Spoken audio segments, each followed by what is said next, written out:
ભાઈ મોમાનું ઘર એટલે મોમાનું ઘર. મોમાના ઘર જેવી ભોણાચોય મજા આવે નહીં.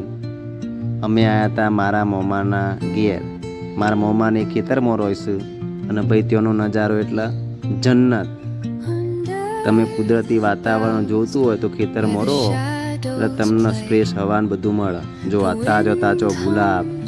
અમારા મોમાના ઘર આગળ ભાઈ ગુલાબે વાયો, સીતાફળ વાયો, હરગો વાયો, પપૈયો વાયો અને આ જો આ સંતો જુઓ આપણા સુરત દાદા. અને ભાઈ મારા મોમાની ખેતરમાં ઘઉં વાવવાના હતા એટલે મારા મોમાએ ને ભાઈ મારા મોમાનો છોકરો જયદીપ ઈવોને ઘઉં ભેવડી અને ભાઈ ઘઉં વાવવા માટે ચાલુ કરી દીધા.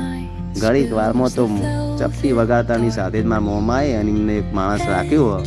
ઘડીક વારમાં તો એમને ઘઉં ઊંઘી નોખ્યા અને ભાઈ ખેતરમાં રહેવાની જ મજા અલગ.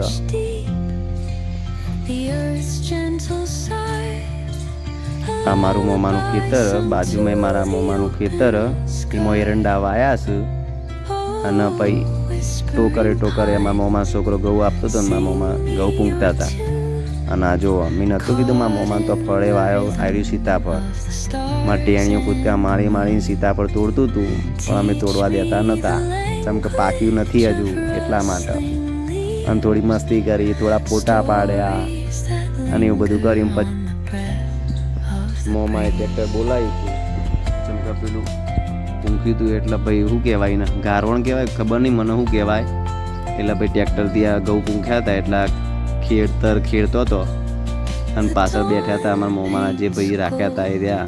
એટલે હું એક લેવલ આવે, જમીનનું લેવલ કરશી ને પછી ચારા બોચશી એટલે આવી રીતના ખેતર મોમાએ ખેડાવરાયું. અને જોવા ભાઈ પપૈયાનું ઝાડ, કોને જોયું હોય કમેન્ટ કરજો. પપૈયાનું ઝાડ.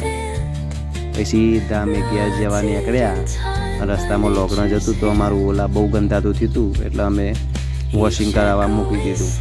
આમ ભાઈ જો તમારે કાર વોશિંગ કરાવવું હોય, ટુ વ્હીલર વોશિંગ કરાવવું કે ગમે તે ટુ વ્હીલર ફોર વ્હીલરની સર્વિસ કરાવી હોય તો આવી જજો. આખા જવાના રસ્તા ઉપર છે ભાઈ લોકણ બજરંગ ઓટો સેન્ટર.